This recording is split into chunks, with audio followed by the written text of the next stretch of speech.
lakini chakula kigumu ni cha watu wazima. Wangapi ni watu wazima mahali hapa? Amen. Wangapi ni watu wazima mahali hapa? Amen. Sio kwa umri, anaongelea kiroho.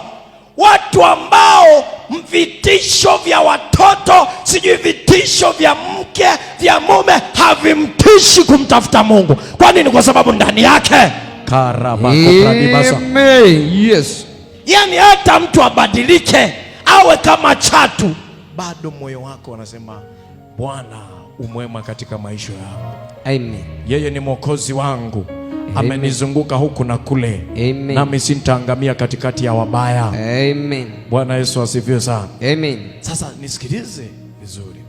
Kuna kutoka kwenye uchanga na kuhamia kwenye stage nyingine inayoitwa utu uzima. Utu uzima.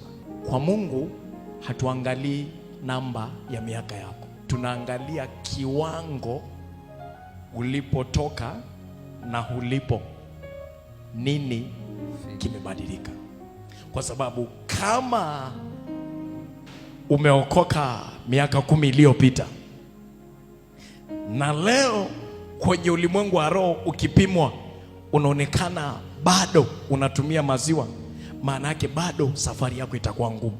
Kuna vitu Mungu hawezi kuwapa watoto wachanga, hata waombeje hawezi kuwapa, kwa sababu anajua vinaweza vikawadhuru.